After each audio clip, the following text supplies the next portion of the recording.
各位记者朋友们，不要着急，等到我们新闻发布会的时候呢，一切就有揭晓了。现在梅艳先生刚到，需要休息，请大家见谅。现在无可奉告，谢谢你们，谢谢你们。梅小姐，梅小姐，哎，梅艳姐，没有。韩尚真的出手，梅艳是世界级的大师和艺术家。近年来，在多媒体领域里屡有瞩目的作品问世。梅艳先生创意是无穷的，作品往往惊世骇俗，素有鬼才之称。哎，从不屑于商业表演的梅艳先生，此次携手韩尚，究竟是如何的寓意呢？哎，时尚快报记者罗西为您带来后续报道和独家爆料。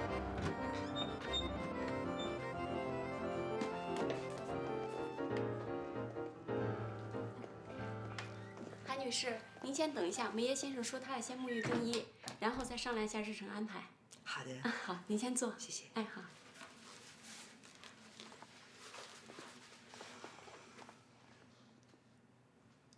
刚才你在记者面前说了些什么？我没说什么呀。你到底有没有带脑子来上班？啊？你跟他们说什么？等什么？我说等到咱们记者新闻发布会的时候，就自然就都知道了。谁说要开新闻发布会？谁告诉你的？不开。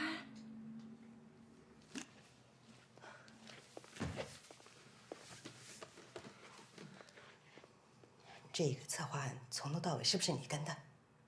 每一个环节，每一个细节，我相信你比任何人都清楚。哪一份策划书里面说我们要开新闻发布会？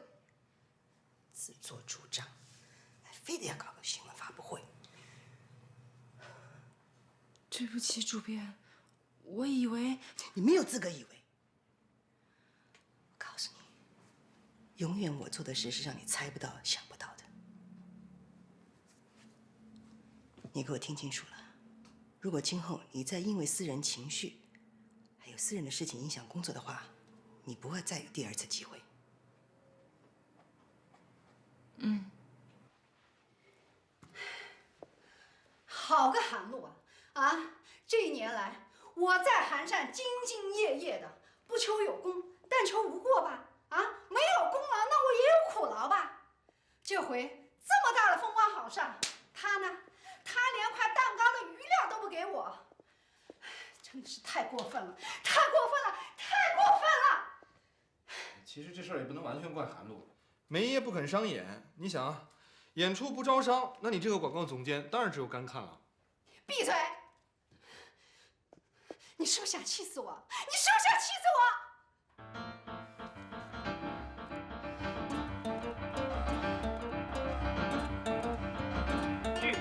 消息，梅耶大师所有用的服装道具都是中国真正的古董。灯光音乐设计部分呢，梅耶大师也请来了德国同行好友加紧赶工。但是排练多日，除了梅耶和韩露，没有任何人参与或观看过全程表演，真可谓保得密中密，套牢你我好奇心。德国方面想把这次秀做成全球巡演，可韩露为了兑现实验1次的承诺，坚决不同意，因为这是韩尚和梅耶共同创作的。大家好，我是时尚快报记者罗西。今天我们有幸在杂志社门口采访到了，主编的助理周田小姐。周田小姐，请给我们讲两句。好的，在之前呢，我确实说过我们要开新闻发布会，我们也是这样计划的。可惜计划不如变化快啊！有我们这些可信的记者大师们，他们实在是太厉害了。本来我们要在新闻发布会上讲的内容呢，现在都提前曝光了，没有办法，只好取消了。我觉得周田小姐太能故弄玄虚了。故弄玄虚？你可以这么说，但是我想对大家说的是，我们所做的这一切都是为了保证演出的质量。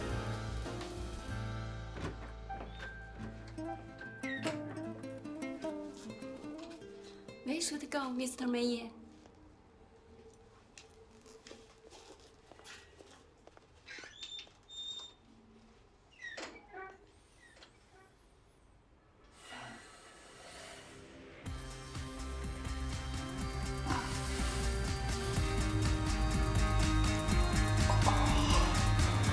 哎，演出今晚就要举行，让我们拭目以待，看看梅耶和韩尚究竟怎样挑战我们对艺术和时尚的理解呢？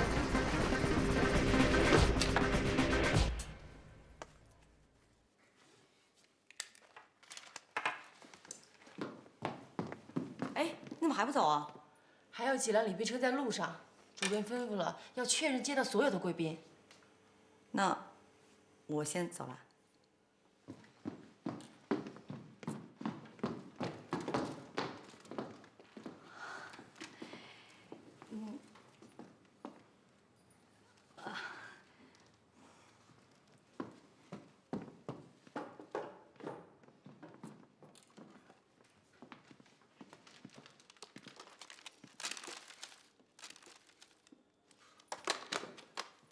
你怎么来了？我还打电话叫车去接你呢。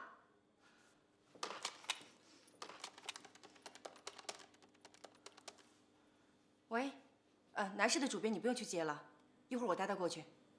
嗯，好的。你带我过去啊？口气不小嘛。我知道你们这2天不眠不休的工作，咖啡和点心。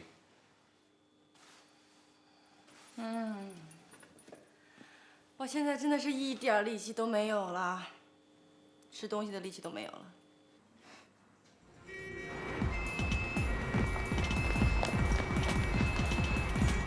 在开场的前40分钟，梅叶先生心脏病突发，今晚的演出1分钟前正式宣布取消。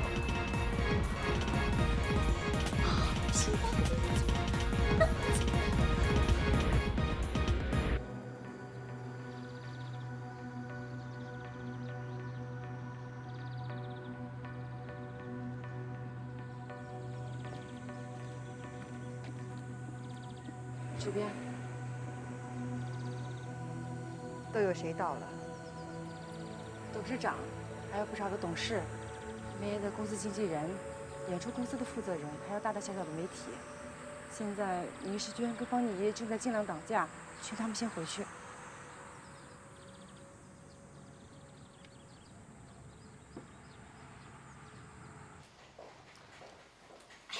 这有什么好难过的？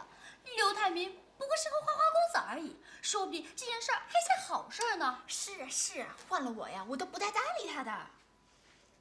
就算这样，我也不高兴。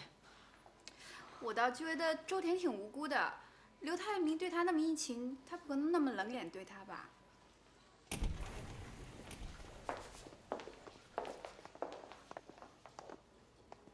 请问，我是梅耶先生的翻译，我们要见韩露。韩主编，我们来并不是兴师问罪的，依照法律程序，我们有责任对梅耶先生的事情事先知会你。根据医院方面的估计，梅爷很有可能无法度过危险期。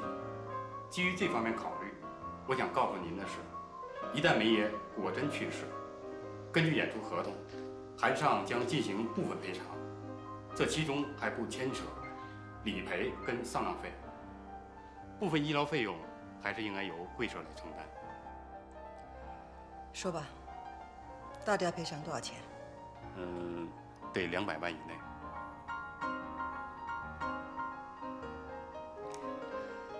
关于赔偿的事情，我们会遵循法律，你们请放心。那好，那就不打扰您了，谢谢啊。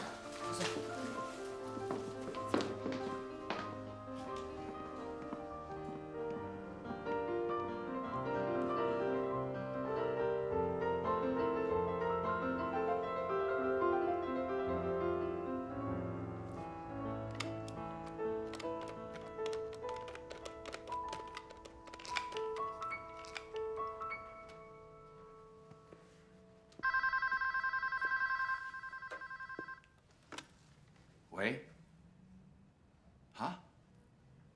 到底赔了多少？将近200万，你是不是看错了？好，我知道了。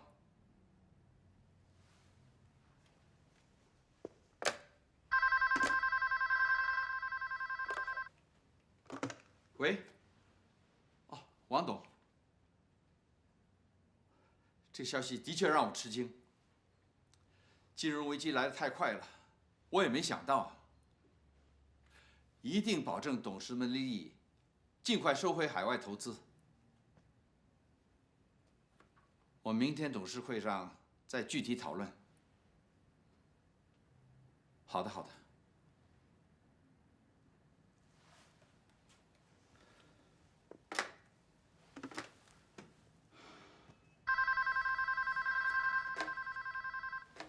喂。哦，泰明，什么事？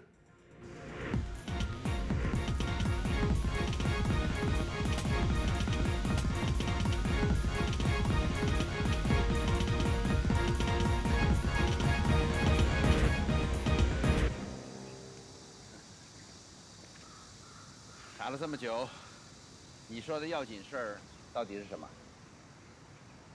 是不是跟 TMG 的前景有关？我很想知道。TMG 在美国的次贷投资，恐怕是血本无归了吧？你怎么知道？看来我说的没错。我想尚总现在最想知道的是如何可以摆脱这次危机。你有什么办法？尚总，我的兴趣您是知道的。你指的是韩尚？我这里有一份并购韩尚的计划书。韩尚是 TMG 的门面，地位十分重要。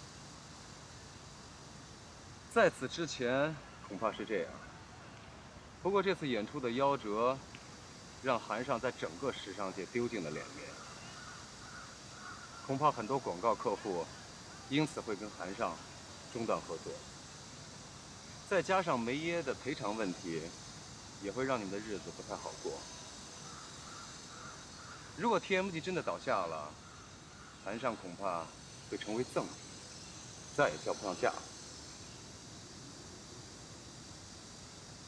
你能出多少？美元？当然，这个价格并购韩尚，包括韩尚所有的债权债务。我想这笔钱足可以让 TMG 缓口气了吧？就算你真有这么大的实力，现在是金融风暴，收购韩尚，你肯花这么大的血本？尚总，合同就在我车里，只需要您点头。这件事情，我还得跟董事们商量一下。董事们应该没有太大问题。您最需要说服的应该是……你指的是韩露？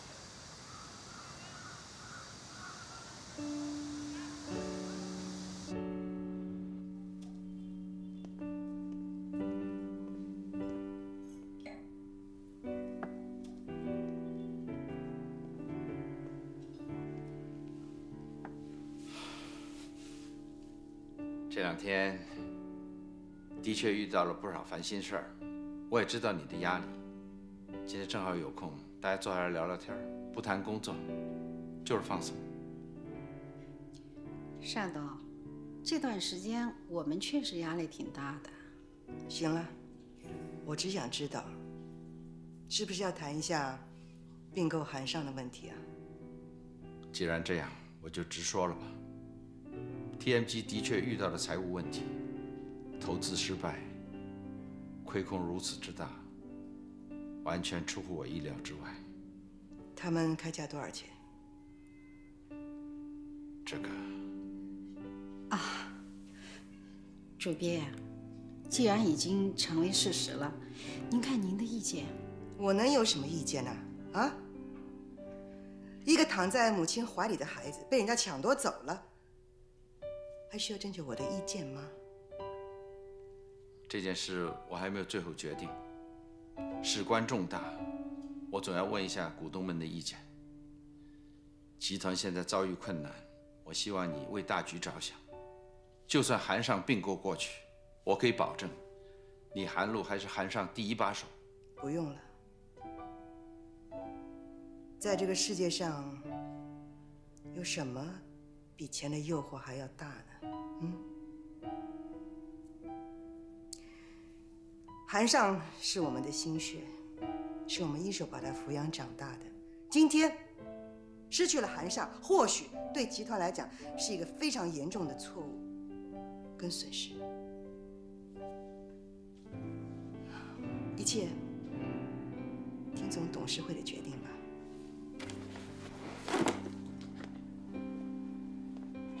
邵董，韩尚的未来交在你的手上，我绝对的相信你。我就不信他韩露这次还有别的办法，他必须面对现实。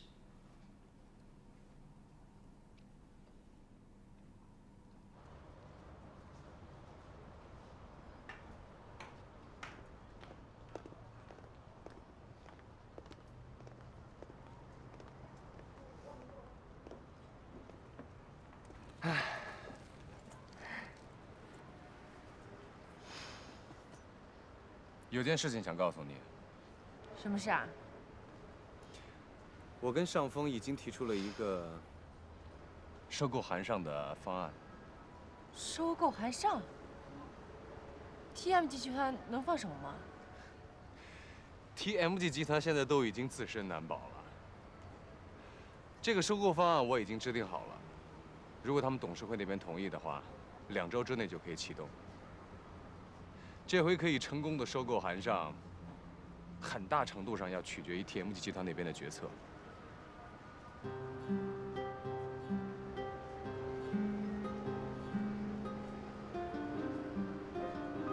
如果我把他告诉韩露的话，是不是意味着他可以翻盘？那你为什么要告诉我？因为我觉得这是一件让我很开心的事情，我想与你分享。还有就是，信任是爱的基础。当然了，如果你要把这件事情告诉韩露的话，这是你的自由。你能信任我，我很高兴。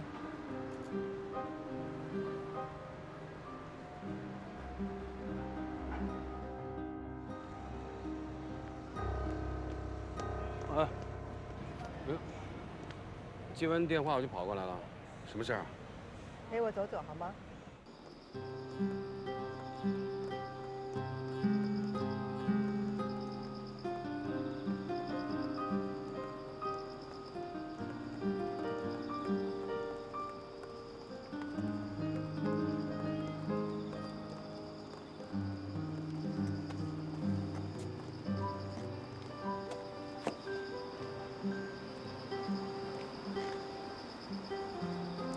谢谢你，今天陪了我1个晚上。谢什么？很高兴能陪着你啊。今天真的特别奇怪，我今天心情真的坏到极点，我想拿个电话去找一个能够讲话的对象都没有，很惨吧？刚好你打电话来。我告诉你，我的电话24小时为你开着。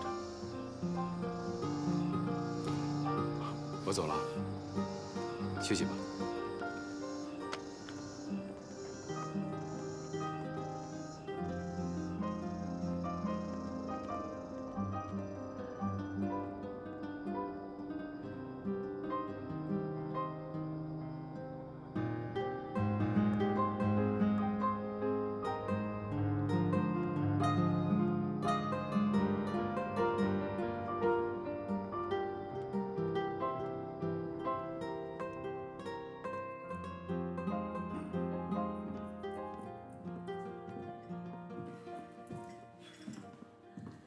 周田，要是杂志社被卖了，咱俩肯定是首先跟着主编被炒的人呀！啊？哎，不对呀，是我跟着主编首先被炒，你直接从秘书转为准老板娘了，那快的还跟坐火箭似的。方令仪，你说的什么准老板娘？我跟她之间没什么。得了吧，周天啊！多少女人想跟他有什么，还没那福分呢。你少得了便宜还卖乖啊！你们大家想想看，一篇软文就能让杂志社赚几10万的收入，业绩这么好啊！新老板来了，大家的日子都好过一些。我们何乐而不为呢？可是主编说过，这样的软文不能做。邓林啊，杂志社已经卖了，他现在已经不姓韩了。可是，主编，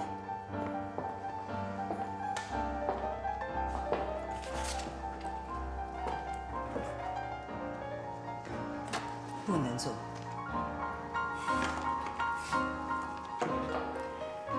各位，你们听好了，一天没有签约，韩尚照旧的工作，知道吗？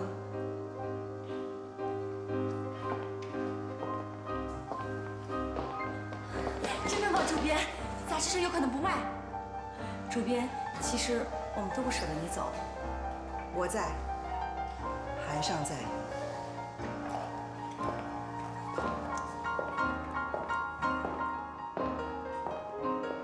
看你还能玩出什么花样！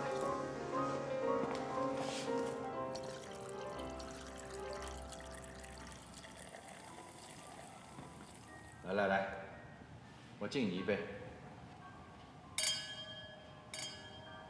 是我们 TMG 庙太小，辜负了你这尊菩萨。只要韩尚被收购的消息一传出去，各大时尚集团一定会向你传递橄榄枝，到时候我怕你应付不过来呀。尚董，您说错了。再大的集团，去了也是后娘养的孩子。我就知道，这就是你今天的目的。韩露，何必在一棵树上吊死？尚董，您又说错了。TMG 的困难我能够理解，您不骂韩尚是过不了这一关的。你理解就好，理解就好。我在想，能不能有第三种可能？第三种可能？对，既能保住韩尚，又能够替 TMG 解除危机。要有这种可能，我还发什么愁？因为这场金融危机，我已经不可能再随随便便找几千万出来填这个窟窿了。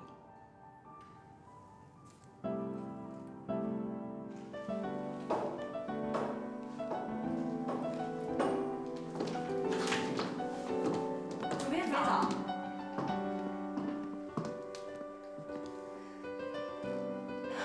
秋田，我知道你最近心情不是很好，我看给你放1个礼拜假吧。不用，主编，我会调整好自己的情绪，不会影响工作的。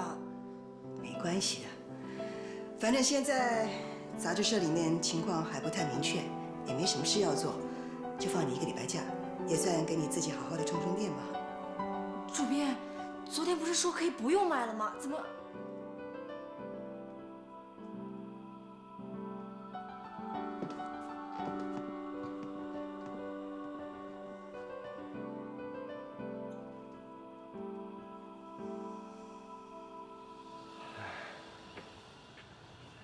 你要说服他可不容易啊。韩尚就像他的亲生儿子。尚总现在越来越有费德勒的风范了。你看，再难接的球，也会有出界的时候；再硬的骨头，也会有碎的时候。接下来，就看你能不能把他留住了。韩小姐。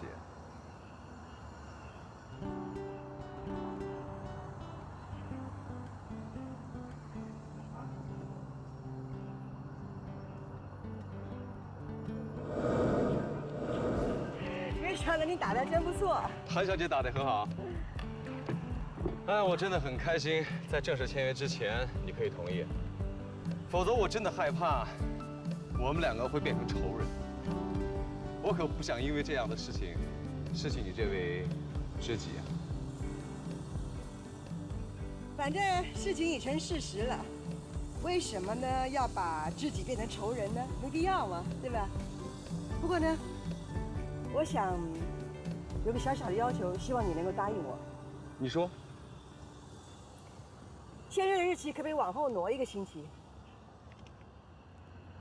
没有问题。太好了，因为我想把最后一期做完，这叫有始有终。韩小姐，我真的没有让你走的意思。南市收购韩尚，唯一变的只是投资人变了，其他的一切不变。你还可以做你的主编，干你想干的事情。完全不一样。没有收购之前，韩尚他就是韩尚；被收购之后呢，韩尚他就是南市附属的一本女性刊物。不会连这么一个小小的要求，刘主编都这么困难吧？我是真的希望韩小姐能够留下来。谢谢。我会好好的考虑考虑的。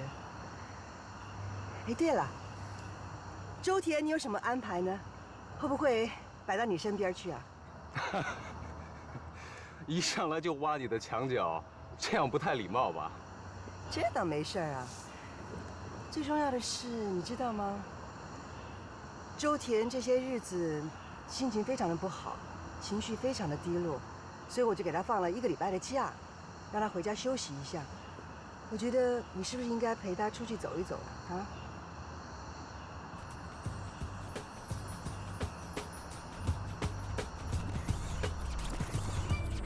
这2天主编特别的奇怪。哎，那天他喝了一口咖啡，明显被烫着了。哎呦，我吓坏了！我说赶紧，主编，我给你换一杯吧。你猜他说什么？他说不用了，等凉了再喝吧。号称冷面杀手的女魔头，现在为什么不发飙了？经过我的冥思苦想，答案已经出来了。主编的变化是因为爱情。网上说了，女人再强硬，一旦遇上爱情，就会变成蜜糖水。那你们说，到底是谁呢？难道是她的前夫，那个叫什么什么什么？没有输的，怎么可能？主编是那种往后看的人吗？当然是他的新恋情，是不是主编？我哪知道啊？哎，你就老是憋着不说，都写在日记本里了，等着又弄出个日记门第2季。我现在已经不写日记了，我改画画了。哟，你们谁头都没用。你不知道，画让人的想象力更加丰富啊！你不知道，达芬奇密码。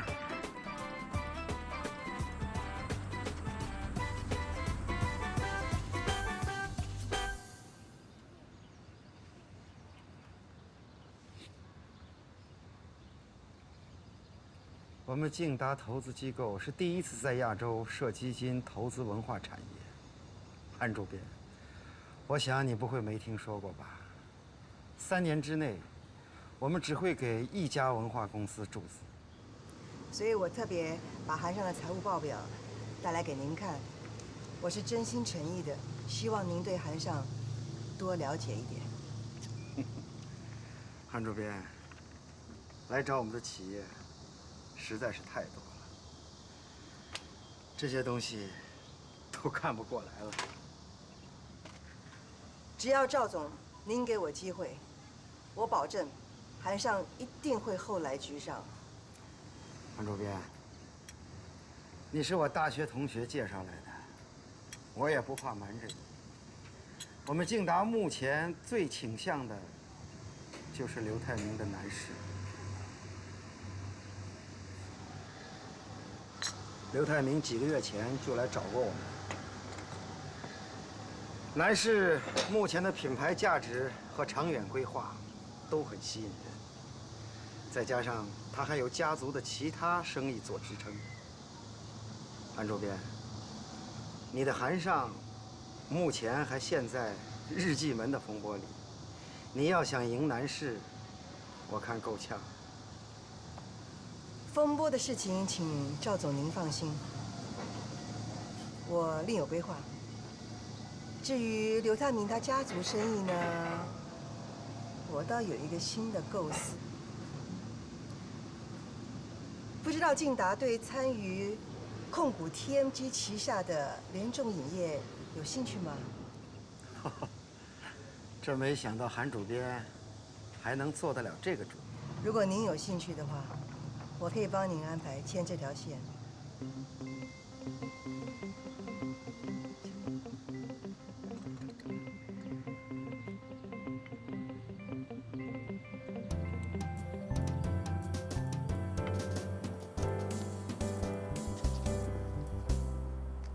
刘主编，给我订2张明天去上海的飞机票。另外一个人的身份证的资料，我到时候发短信给你。好。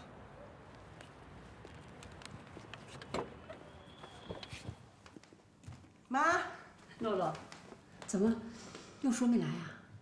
这又不是他家，当然不会天天来啊。前些天他可是天天都来，你没跟他吵架吧？我为什么要跟他吵架呀？那你给打电话问问他为什么没来。哎，这是你想问的问题，所以应该你自己去打这个电话呀。我一个老太婆了，老给你打电话多不合适啊！你打吧。好了好了，妈，你先让我洗个澡，洗个澡帮你打啊。好。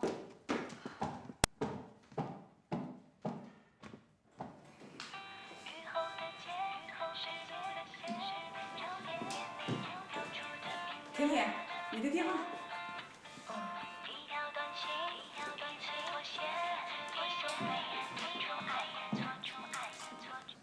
喂。这么晚没有打搅你吧？没有。我听说你放假了，所以呢，我订了2张明天飞上海的机票，下午1点的，11点我准时去接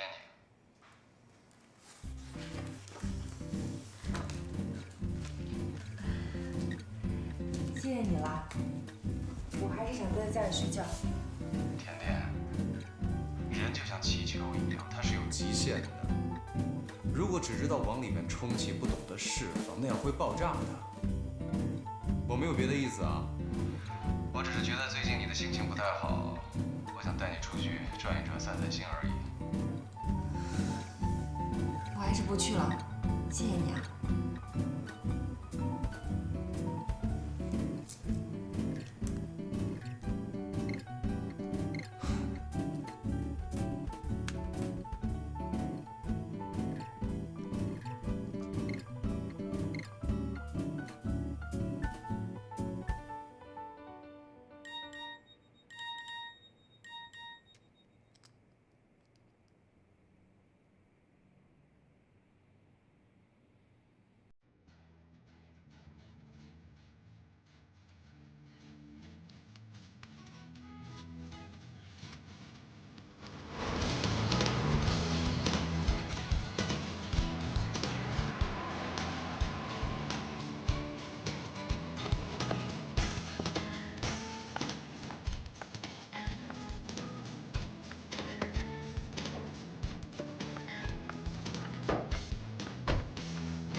事先声明啊，我们只是结伴而行。我上网查了一下，票价是2500块。对。我可没有让女生付钱的习惯。弄错了。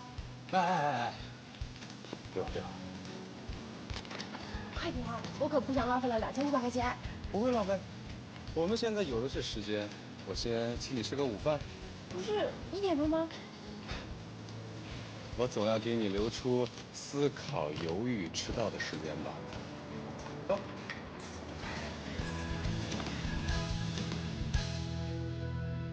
陈默啊。哼，我就知道你躲在这一块儿。都这么多年朋友了，你躲我们干嘛呀？啊，你在这块躲着就不怕发霉了？哪是躲呀，太忙了。得了吧你！我知道你怕见我们，不就是怕碰到周田吗？但是你电话也不接，这是不是有点过分了？嗨，干嘛老打电话呀？哎，正儿八经的问你2件事儿。第一，你是不是真的要和周天分手？你还是真的要和我们分手啊？啊？别再逼我了，让我一个人好好静静吧。不是，你安静了是没有问题啊，可关键是你这边安静了，你知不知道，那边你给人家机会了呀？你这边犯傻呢？哎呀，你倒是说话呀！你是承诺，你不是沉默。你今天总得给我们个答案吧？对啊，你说你整天和这些小狗在一块儿，人家小狗都知道自己想要什么，你怎么就不明白呢？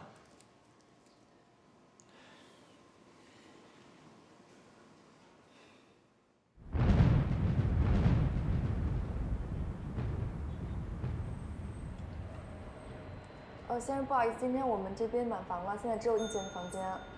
1间房？对。那什么时候会有房间呢？最快也要到明天，要不然您到其他酒店去看一下吧。外面下这么大的雨，去哪儿找啊？要不这样吧，晚上我就在大堂凑合一晚，你上去睡，等明天有房间再说。那怎么行啊？当然可以。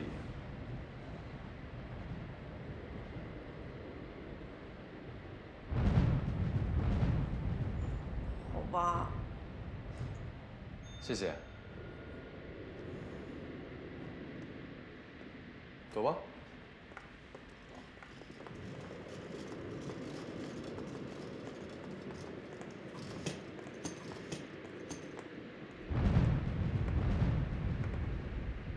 好好休息。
喂。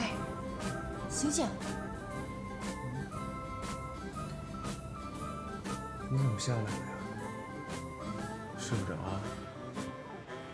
我想，要不你还是去房间凑合一晚上吧，在这会着凉的。没事没事，不用，你上去睡去的啊，别管我啊。你看看你，快着凉了吧？我可是来度假的，不想照顾一个病人哦。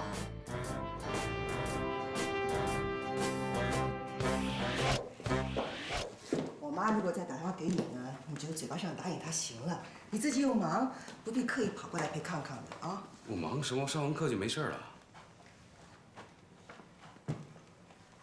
哎，你那个韩上难堪进展的怎么样？比想象中困难多了很多。对啊，现在大环境不好，一般人不敢轻易投资。韩上男子版，我一定会做。有一天，我看不到你这种坚定的表情，我真想象不出，那会是一个什么样的韩露。对不起，可能这辈子我都没办法完成你的好奇心。康康才好奇呢，像我们这个年纪，处事的态度就是接受。我的处事态度就是不改变。不早了，回去吧。喂，开山铺路总有累的时候。你要是需要中途休息站的话，跟我说一下，我申请投标。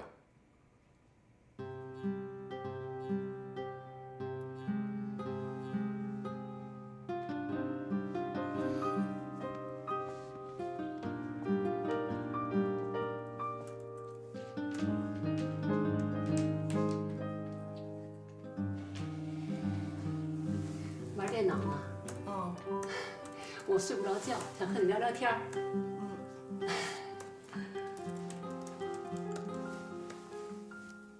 哎，你和佑叔的关系发展怎么样啊？妈，我们不是挺好的吗？挺好的，我怎么没感觉挺好的呀？这样不咸不淡的，就这么抻啊？妈，哎，你跟我说一说，佑叔到底哪点不好啊？我没有说他不好啊，我只是对我自己没有信心。你怎么又对自己没有信心了呢？我李景欢的女儿啊，绝对的配得上他。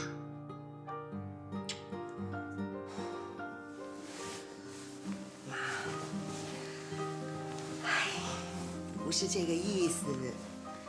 其实呢，前几天他已经跟我提过复婚的事。他真的提了？可是我现在一提到复婚这2个字，我真的就怕了，因为我觉得我自己现阶段我真的没有这个勇气跟信心再走进婚姻里头去。露露，你真打算自己一个人过一辈子吗？没想过这个问题。你也应该想一想，就是不为自己想，也应该为康康想啊。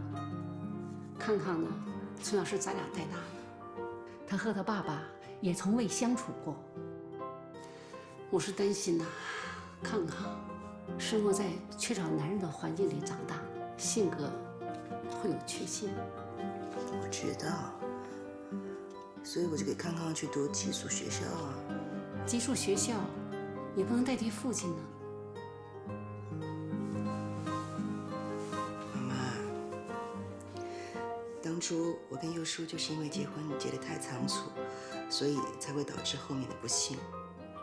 我真的不想再犯同样的错误。而且，一段失败的婚姻不仅仅是伤害我跟佑叔，受到最大的伤害的就是康康。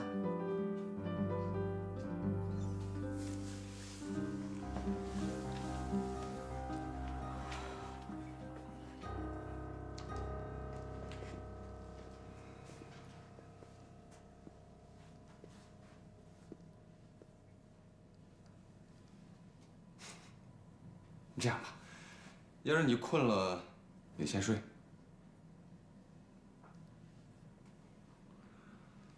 我不困，我可以坐这儿。那怎么行？一晚上肯定不行。没事，我给你打好铺了。啊？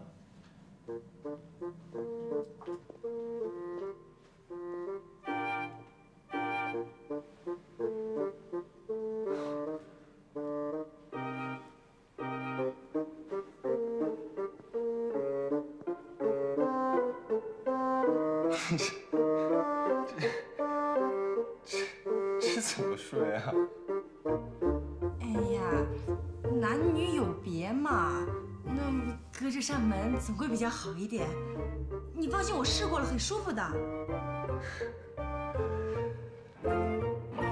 没关系，没关系，睡这个地方总比睡大堂好。没关系。嗯。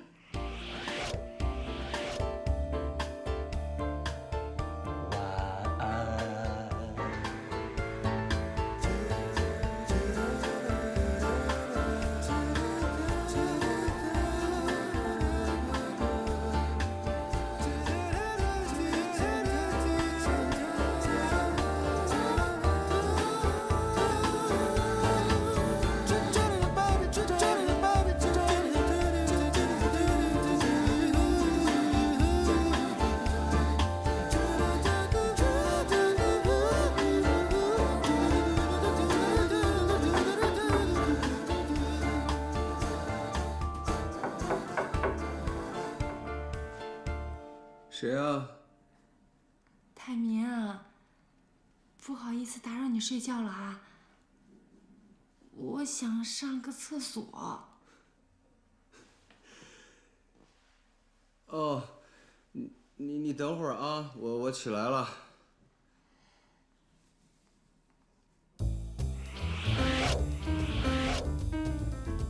哎，你要一晚上上这样不停地上厕所，我就没法睡觉了。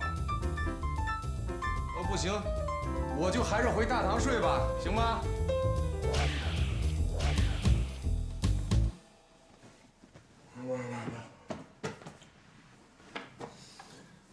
哎呀，你说你是80后啊？我觉得你应该是1880的80后。这跟我是不是80后呢，一点关系都没有。主要是啊，我对你这个人不放心。啊？我在你心里就是一个流氓？那倒也不至于，只是我听说吧，刘泰明进入女人的房间，可是从来都没有空手出去过的。好了。哎呀，原来我在你心里是这样的一种人呐。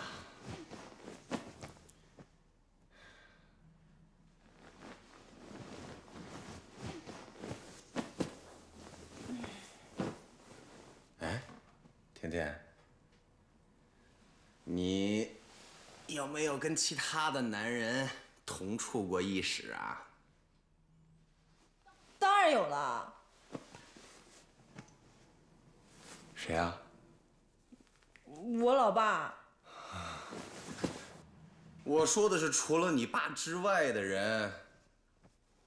哎，你不要拐弯抹角的打听别人隐私啊！我才不会上你的当。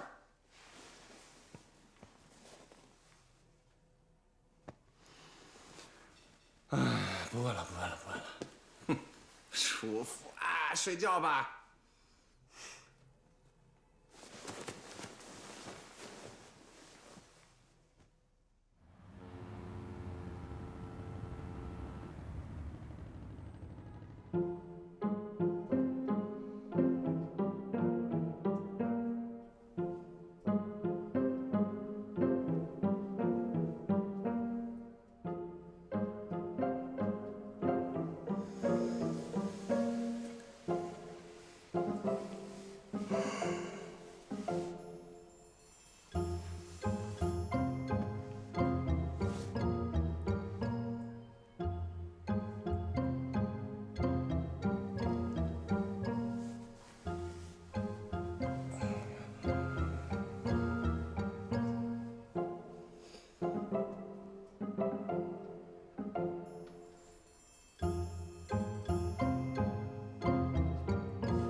不是我想看你的脚，是因为你的脚在。真的吗？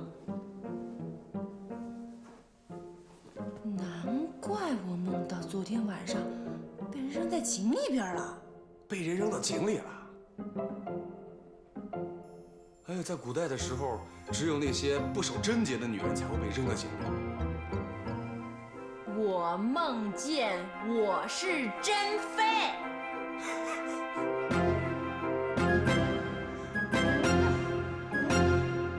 这些天，我想了很久。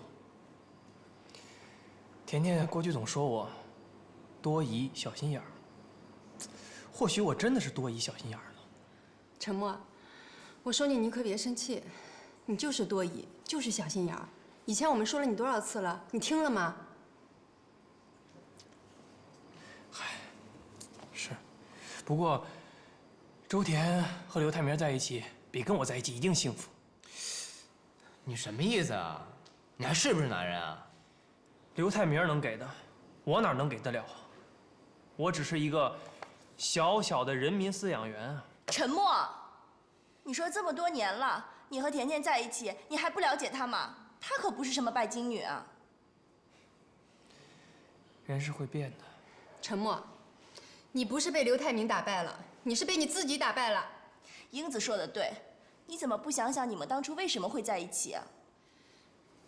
行了，一个人在这自嘲忏悔，为什么不拿点实际行动出来？你去把周田给抢回来呀！怎么抢？如果你还是个男人，就算周田现在已经结婚了，你也应该把他给抢回来。对。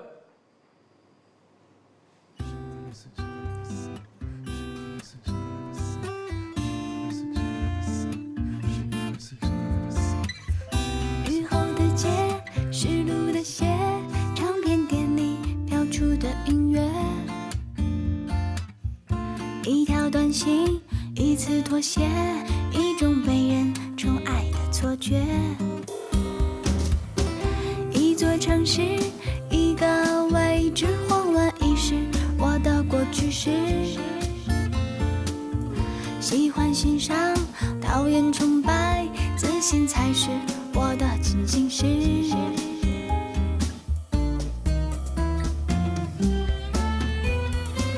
不怕不怕，把眼睛瞪大，像那张墙上的卡通画。哎呀哎呀，我自有办法，别再啰嗦，要走就走吧，不哭不哭，一点小惩罚，不过是青涩的代价。疼痛过后，我变得伟大，所有疑问，我来为你解答。一座城市，一个位置，慌乱已是我的过去式。喜欢欣赏，讨厌崇拜，自信才是我的进行式。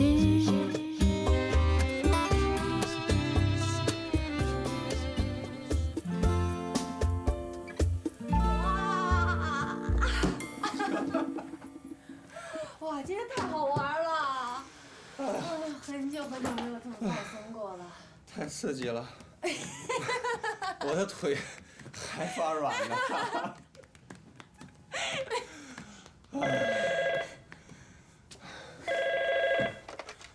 喂，你好。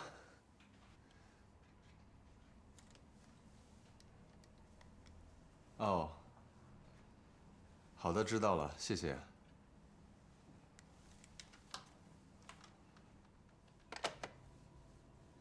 怎么了？客房部说有房间了。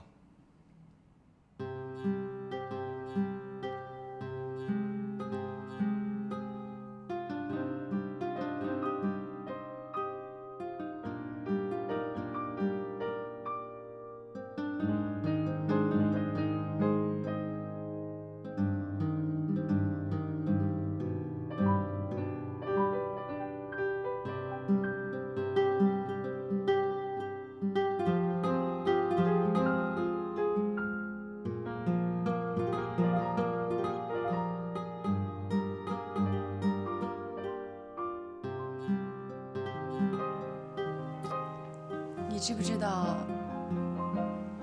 那天我为什么会把你从酒店大堂叫到我房里来睡？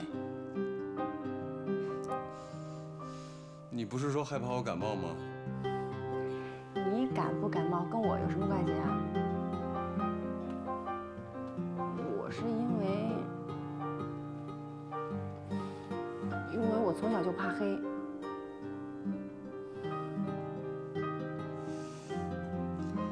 从我有意识以来，我就是跟爸爸妈妈睡的，到高中的时候才分开。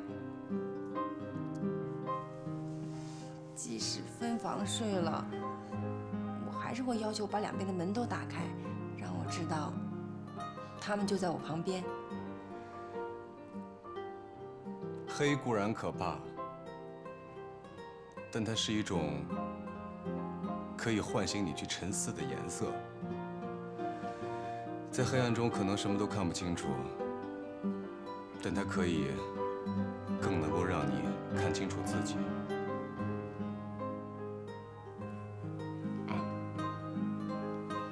从小到大，你有没有什么特别害怕的事情啊？哎，恐高。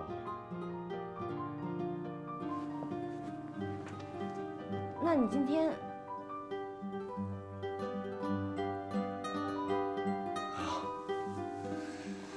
其实这种地方，我是从来都不敢去的。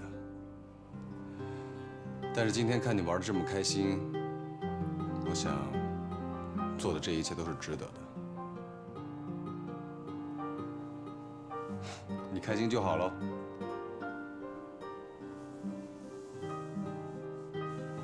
哎，对了，我还要谢谢你呢。谢我什么呀？我好像没那么恐高了。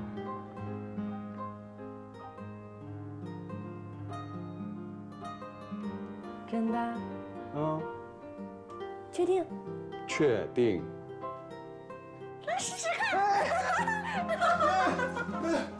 你。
梅叔叔把作业都检查过了。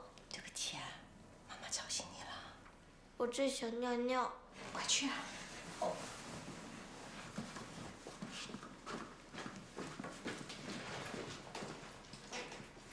看看啊，今天梅叔叔有来过吗？姥姥今天又犯病了，梅叔叔把她送到了周田家。姥姥又犯病了。哎呦，那是上厕所女士怎么可以进来啊？刚刚我明明看到姥姥睡她房间里头啊，好好的。这你就不知道啦，姥姥被周妈妈治好了呗。我走。梅叔叔让我不要告诉你的，害怕说了让你担心。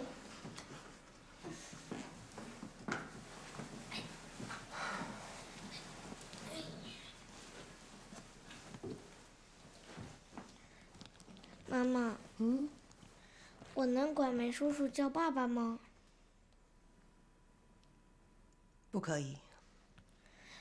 我只叫过妈妈、姥姥、姥爷，从没叫过爸爸。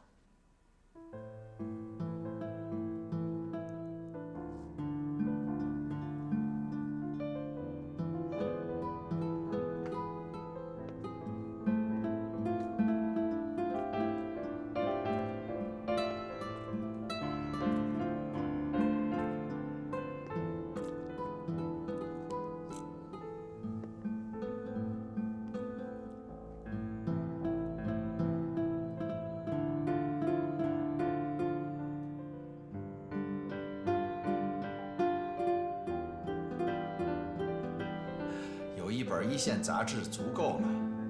韩主编也不是不知道我这个观点，可他的长项是杂志，眼睛就只盯着这么一块，没办法。赵总，明天我们是不是单独先见个面儿，剔除掉杂志这个项目，只谈电影院？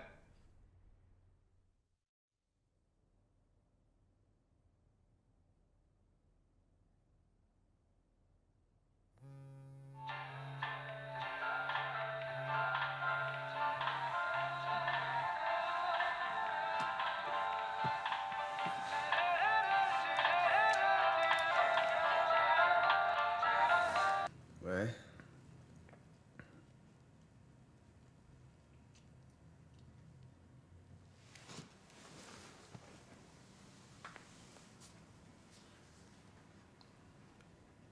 消息确定吗？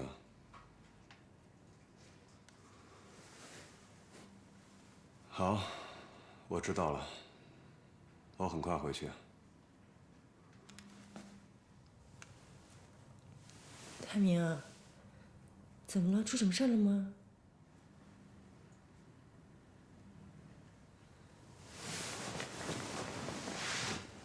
怎么了？说呀。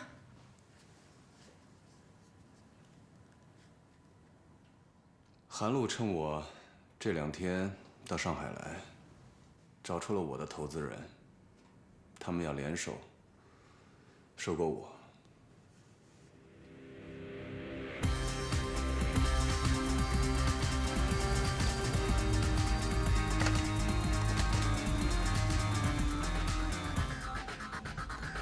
帮我订2张飞回北京的机票，越早越好。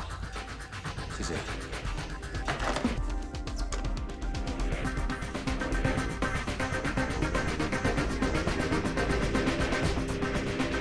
大画家，你的颜料。陈默，你们2个都没有说分手，你就不能再努力的争取一下？他说，我们都会变的。既然变了，那还是算了吧。我告诉你，周田现在可矛盾了。也许他适应了身边的人是刘泰明，就不会矛盾了。你真的决定了？你不知道，刘泰明能给他许多我给不了的。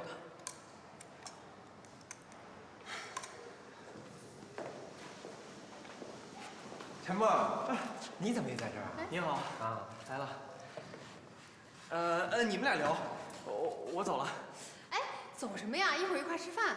就是，怎么我一来你就走啊？你对我有意见吧？不，我是真要走了，不信你问英子。哎，你们俩聊啊，我走了，拜拜。哎，是不是我来的不是时候啊？他好像有话还没有说完。